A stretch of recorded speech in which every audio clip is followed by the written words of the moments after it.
Assalamualaikum warahmatullahi wabarakatuh. Saya Monica Septiakartika Chandra dari Prodi Tadris Bahasa Indonesia.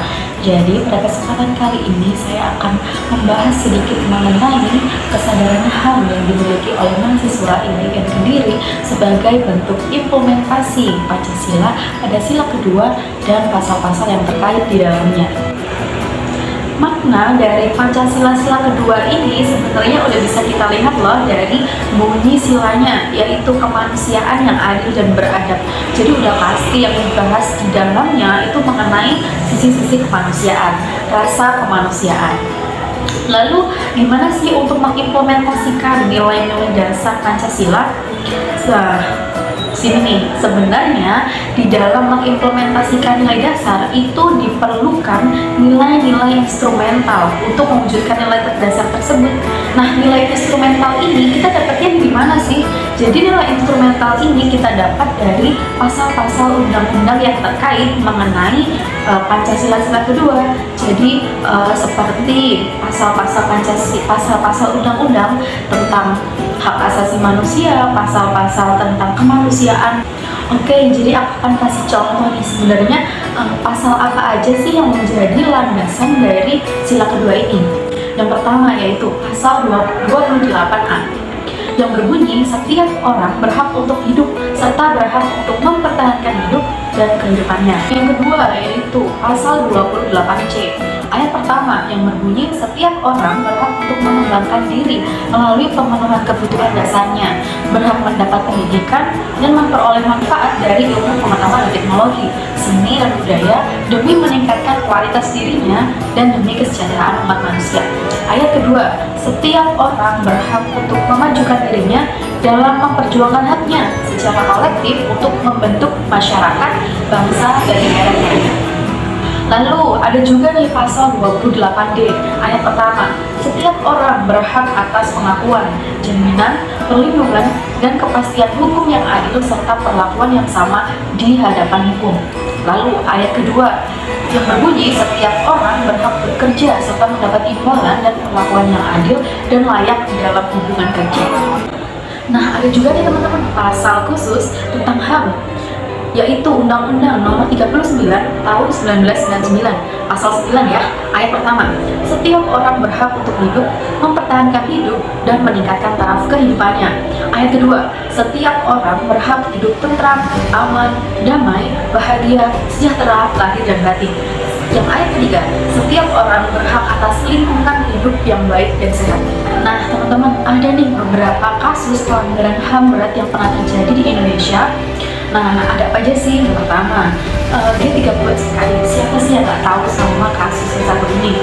Pasti semuanya tahu dong. Bahkan udah ada filmnya tuh, bisa dicek. Lalu ada juga kerusuhan Mei 1998. Ada juga pembunuhan Marsinah, pembunuhan Munir, tragedi Tanjung Priok, tragedi Semanggi, dan masih banyak lagi kasusnya. Dari semua kasus yang saya sebutkan tadi, ternyata dari semua itu masih belum ada yang tuntas kasusnya. Jadi bisa dibilang kasus-kasus yang saya sebutkan tadi itu belum benar-benar selesai atau belum benar-benar menemukan titik temu, belum ada jawabannya sampai sekarang. Nah, kenapa ya kasus pelanggaran HAM yang ada di Indonesia ini belum benar-benar tuntas? Ada nih beberapa alasannya. Bisa jadi karena memang kurang adanya penyuluhan tentang HAM, kurang adanya kerjasama antara masyarakat dan juga pihak yang berwajib, kurang adanya pendidikan tentang HAM, dan banyak orang-orang tuh yang masih beranggapan bahwa HAM itu bersifat individualisme, padahal kan kenyataannya tidak seperti itu. Lalu sebenarnya apa sih upaya yang bisa kita lakukan untuk mengurangi terjadinya pelanggaran HAM yang ada di lingkungan atau masyarakat sekitar kita? Jadi salah satu upaya yang bisa kita lakukan adalah dengan menanamkan kesadaran tentang HAM yang kuat di dalam diri kita. Kita harus mengetahui apa itu HAM, bagaimana bentuknya, bagaimana implementasi HAM itu di dalam kehidupan bermasyarakat. Lalu kita juga bisa mengetahuinya dari pasal-pasal dari undang-undang tentang HAM, bagaimana bentuk pelanggarannya, lalu hukum apa sih yang mengikat tentang HAM ini. Kita harus benar-benar diri kita tentang HAM. Nah, dari sini kita akan melihat nih kira-kira seberapa besar sih kesadaran yang sudah dimiliki oleh mahasiswa yang ada di IAIN Kediri. Namanya siapa, Kak? Nadia Diningrum Dari Prodi TPI. Menurut pendapat Kakak, definisi HAM itu apa? Menurut saya, definisi HAM yaitu suatu hak yang dimiliki manusia yang sudah ada sejak lahir dan merupakan anugerah dari Tuhan. Lalu contoh dari pelanggaran HAM yang Kakak tahu itu apa? Yang saya tahu itu kayak pembulian di sekolah, kasus Lupur Lapindo, juga kayak pekerja yang bekerja selama berjam-jam tapi diupah tidak sesuai. Lalu menurut Kakak solusi untuk mencegah terjadinya pelanggaran HAM? Kayak meningkatkan keamanan dari aparat negara, terus mensosialisasikan tentang HAM. Namanya siapa, Kak? Nama saya Vanessa Octavianes Aulia Dari Prodi? dari Prodi Tadris IPA. Oke. Menurut pendapat Kakak, apa sih definisi dari HAM? HAM adalah suatu hak yang diberikan Tuhan Yang Maha Esa kepada kita, yang mana hak tersebut melekat pada diri kita sebagai manusia. Contoh kasus pelanggaran HAM yang Kakak tahu itu apa aja? Contoh pelanggaran HAM yang saya tahu adalah pelanggaran HAM pada Munir, kemudian pada Marsinah, kemudian tragedi Trisakti pada tahun 1998. Iya.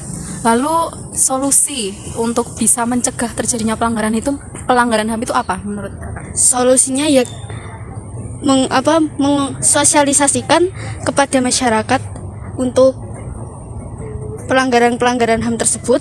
Kemudian ya kita melihat dari perspektif kemanusiaan, yang mana landasan Pancasila kita, sila kedua kan kemanusiaan yang adil dan beradil. Namanya siapa, Kak? Tata Syaira, Dari Prodi? Ekonomi Syariah. Menurut pendapat Kakak, apa sih definisi HAM? HAM menurut saya itu hak yang melekat pada diri manusia sejak manusia itu lahir, yang tidak dapat diganggu-gugat dan sifatnya tetap. Lalu contoh kasus pelanggaran HAM di Indonesia yang Kakak tahu? Contohnya penganiayaan pada wartawan tahun 1996. Sudah. Menurut pendapat Kakak, apa sih solusi untuk mencegah terjadinya pelanggaran HAM?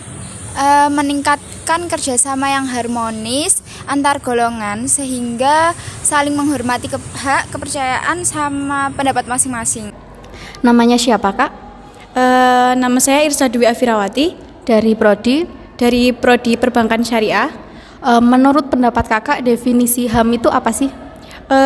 Menurut saya definisi HAM adalah sebuah hak yang melekat pada diri manusia yang harus diakui oleh negara dan juga dilindungi dengan hukum. Lalu contoh kasus pelanggaran HAM yang Kakak tahu itu apa aja? Yang saya ketahui salah satu dari banyak pelanggaran HAM itu, yang salah satunya adalah peristiwa Tanjung Priok, pembunuhan Marsinah, dan juga tragedi Trisakti dan Semanggi. Lalu menurut pendapat Kakak, solusi untuk mencegah terjadinya pelanggaran HAM yang ada itu apa? Untuk mencegah pelanggaran HAM itu sebaiknya kita meningkatkan kerjasama antar kelompok atau antar golongan. Intinya peduli terhadap sesama, seperti itu. Lalu dengan meningkatkan profesionalitas dalam kehidupan bernegara dan juga meningkatkan hukum tentunya. Oke, dari pendapat yang sudah disampaikan oleh beberapa mahasiswa tadi, kita bisa tahu tuh bahwa kesadaran HAM yang dimiliki oleh mahasiswa IAIN Kediri itu sebenarnya sudah cukup baik, namun masih perlu untuk ditingkatkan lagi, mengingat bahwa banyak sekali aspek di dalam HAM yang perlu untuk dipelajari dan digali lebih dalam lagi supaya bisa tertanam kuat di dalam hati hati dan juga di dalam pikiran kita, sehingga dapat meminimalisir terjadinya pelanggaran HAM di lingkungan sekitar kita. Nah, itu tadi beberapa pembahasan yang bisa saya sampaikan pada kesempatan kali ini. Apabila ada salah kata, mohon maaf yang sebesar-besarnya. Wassalamualaikum warahmatullahi wabarakatuh.